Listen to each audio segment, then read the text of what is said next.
I'm playing Arena once again, and this is a continuation of the Arena run from last week's Viewer Suggestion Sunday, which is to say yesterday.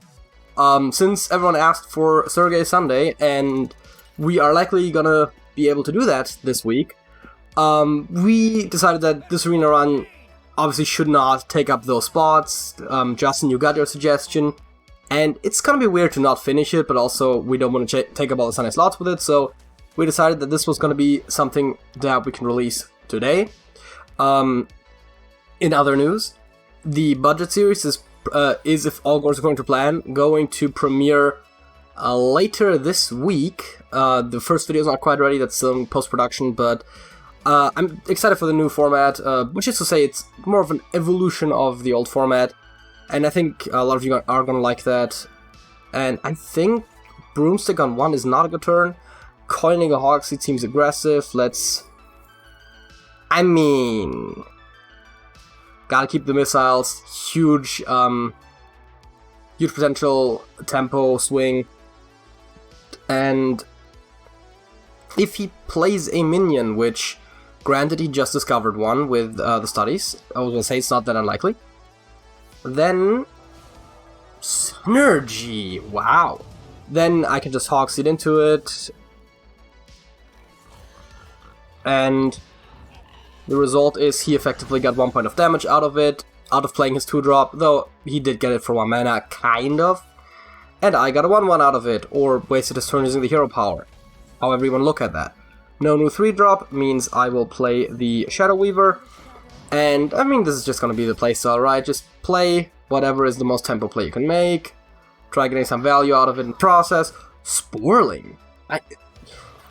I'm once again reminded that someone suggested me to put the animated Broomstick with a turn on my hand in my... Which I'm actually going to play this turn, isn't that something? Yeah, into my Warlock, adds additional synergy with the Sporling that I already discovered for it. By discovered, I mean I realized it's a good fit for the deck. There is a video, by the way, on this channel. I'm gonna try to remember to put an info card about my Highlander Zoo Warlock. If you want to play something more unique than everyone else on the ladder, it's actually decently good. I ended up recently, when I reached Diamond 9 or so with the Gibberling Druid, and I was like, this is getting too repetitive, I don't feel like doing this anymore. I actually played a couple of games with the Warlock and ended up on Diamond 5, I think, or 4, so that was also pretty fun. Lab Partner, not the strongest minion in the deck, and I think Faceless is a good tempo play once again. We are going to end up turning our 1/3 into a 4/4, so effectively +3/+1, and we can summon a 4/2 that is going to be killed by his Vile Fiend, but that leaves it at 1 health, which means we can ping it off, though we don't necessarily want to do that, but hey, there's a cheap minion to go alongside it. It's a War Leader. And we do have our own Fish Flinger, we do have a Mermy. Like, War Leader synergy is not entirely trivial, but unlikely to be really effective. Another Dragon Ball. I think these are 0-drops, aren't they? Yeah. I think that there is maybe an argument to be made for missiles, but honestly, I don't feel like it. I think Proud Defender makes sense. His minions all have 2 or less health, so it doesn't really matter that he doesn't get the attack buff right now. It's still a very powerful taunt, and he got a Devolving Missiles of Wand Maker, almost as if it was a really good thing to get the wand off of... I am talking and talking and talking, not even looking at the screen, yeah. That's a really good devolve, which is to say, bad for him, good for us. Like, Pit Lord is better than a 4/4. That's by the way the thing, right? Devolving understated token, understated minions is like, okay. I think I can ping and play the Steward, which is to say I'll play the Steward first, see what I get. Missiles is possibly a good alternative to pinging. Pyroblast is fun as a potential win later on. You know what? I'll pick up the Pyroblast actually. I'll kill his dude. I have the board. He has 1 card. He's basically top decking at this point. So I'd much rather be able to win faster than try to like get a slightly more efficient control turn. Is that a... Wait, no, it's a summon overset a minion. I'll just turn it from random... Yeah, this attack. And then I'm going to just turn it from a random 7 into a random 4. That should hopefully make it easily killable. You know what? I would have preferred either of the previous two, but this is perfectly fine as well. I'm thinking in here, and then I'll solidify the board by just actually playing Dragon Rider for once. I have so many cards now on hand that are very feasibly playable. I don't necessarily need to have the coin to like coin out Pyroblast on 9. I can just play Deep Freeze. It's very solid. I can play Dragon Maw and Hero Power, or Dragon Maw and Shadow Weaver. As a matter of fact, Dragon Maw Shadow Weaver is arguably the best play, and it definitely is now, because his Scorpid, I think it's a Scorpid, is it just a Scorpion? No, it's, wait, are there regular Scorpions in WoW, or is it literally just all Scorpids? But that by the way, 11 damage Pyroblast. I'm damn near guaranteed to win this very turn, not to mention I already have 18 on board, but, you know.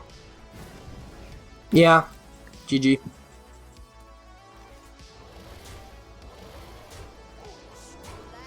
And that brings us 2-1, and let's see what we can do. I'm gonna play one more game for this, and then I'm gonna end it. If there is more games to be played, we'll get to it eventually, don't worry. Druid. Yeah, I mean, the typical, what does Druid play right now? The question doesn't really matter that much. I guess the main question would be, how good is Druid right now? In Arena specifically, I don't know. Can I afford to drop a 4-drop in hopes of getting 1-drop?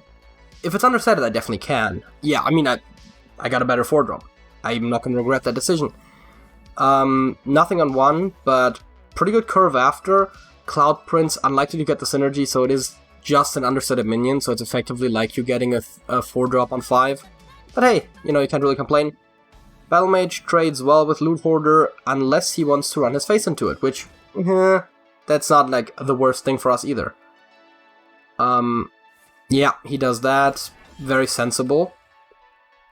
But I can Shadow Weaver it next turn. By it, I mean the Battle Mage. It could be the face, but I think I'm thinking more of the Battle Mage here. Just, you know, good tempo. Getting a not undersetted minion with an aggressive stat distribution as well, while also preventing an opposing attack. You can't really get much better than that for a turn 3 on Arena. Bees. I guess there is your better turn 3 on... No, it's not. Maybe it is. Killed a 3-drop, got a 1-1. Can't hate on that. Mana Saber time. And that Broomstick might be very interesting in a use that it's not intended for. But with the Faceless Corruptor as a 6 mana, like, let's get 2 4/4s, right? Expedition, interesting card. I mean, it's not the worst thing to pick. I mean, it's effectively like a 1 mana, get something potentially better than what the other 2 draft options are. I can see why you would include that in an Arena deck. Deckhand, not exactly optimal for the class, but hey. Mana Saber means we do have 6 mana too. And that Mirror Entity is spicy for a variety of reasons, one of which being the Cloud Prince, the other one being they've read a reasonably high mana total. I think I want to keep it for a little bit, but the question is, do I want to play the Sky Stalker, or do I just want to go for the Broomstick combo that I talked about earlier? And I think right now it's probably more effective to just play the Broomstick. Seems weird, but then I play the Faceless Corruptor, and I think now my opponent knows why I'm doing that. And look at that. So I am at lower health, and I have less cards, which those are definitely things you don't want necessarily, but I have the better board. I am behind a little bit, arguably, but there is still some place to go here. Knife Juggler, ooh, that would have been good with the Bees. Not as much with the Merchant, and if you play another card, then yeah. You're not even getting that Merchant at its full effect. Though, of course, if I want to hit the Faces in there now, it does kill the Faceless, so whatever. And oh, he coined for the extra mana, like a Quest Druid back in the day. Okay, let's see. I have 7 mana once I attack with the Mana Saber. I think I definitely want to kill that dude. There's really no way around that. I probably want to kill the Merchant. 7 mana. I can ping and play a Cloud Prince, which is not nice. I can mirror entity, and then I have 4 mana left, which means I ping something, which is gonna be the face, and play a Mermy. You know what, he has so few cards. You know, you never know what's gonna happen with the mirror entity, which is to say, it could be a bigger minion than he would like to use to trip it, and if he just doesn't have a minion to play this turn, I can definitely get the Cloud Prince activation, which is gonna be really good. Like, Cloud Prince, when it activates, is like insane in terms of arena value, right? If you just had if you could just draft a 5-mana 4/4 Battlecry deal 6, yeah, you would take that over pretty much anything besides like making your curve look good. So yeah, that is a spell. I was about to say that's what it looks like. So the secret will stay up. Also, by the way, this would have been really rough if it had been counterspell for him, but you know. So yeah, Cloud Prince, hero power. So much for being down on health. And I have a lot of big cards in my hand that I can all play starting next turn, so I'll have an impact play every single turn. And I don't know, maybe he felt like his plays were good, but it didn't seem like he really had the crazy plays to make here. Argent Square is honestly fine. If you consider that effectively the mirror entity gave the Cloud Prince the Battlecry cast Fireball, I am perfectly happy with getting an additional 1/1 with Divine Shield off of it, so effectively for 8 mana what I got is 5/5 in stats, one of them has Divine Shield, and I dealt 6 damage. You know, that's fine. But did I say 8 mana in stat? Wait, 8 mana cost, I got 5/5 stats, and cast Fireball, that's what I was going for. Yeah, that is a potentially pretty good Twin Tyrant turn, well, a decent Twin Tyrant turn. Popping off the Divine Shield is not the greatest use, but whether you kill the Divine Shield or you kill the minion, it's both effectively dealing 1 damage, and the other one is exactly 4, so can't really complain. Arguably still pretty good, especially since, again, everything's a bit of a lower power level in the arena, so getting a decent use out of a card might sometimes just be exactly the best you can get. Okay. Obviously the 6/11 is a good deep freeze target, but hopefully I would have had a better way to deal with it. I do not. What am I expected to get from a card draw that is better for 5 mana than the deep freeze? Nothing, maybe a fireball. What do I expect to get in terms of dragons that are 5 mana and are better than deep freeze? Probably nothing. Deep freeze! I'm definitely gonna hit that in, because I can do that again. Does he have any AoEs or anything to worry about? You know what, I'm just gonna hit the Cloud Prince in. If he does have a way to kill it, now he doesn't, and I can still kill the taunt with one of the water elementals next turn. I want to somehow get to the face, of course, that's kind of the idea. This is definitely a more control-ish deck, but I think we knew that when we built it. It's tempo/control sort of a thing. Yeah, I can kill the taunt, I can freeze the Proto-Drake, and I can play some decent value things. Spellscribe versus Dragonmouse Geiststalker, I think that you pick the Stalker. I'm gonna do this, that, get a 5 attack minion to kill it next turn. And then draw a card, get a dragon, draw a card, get a dragon.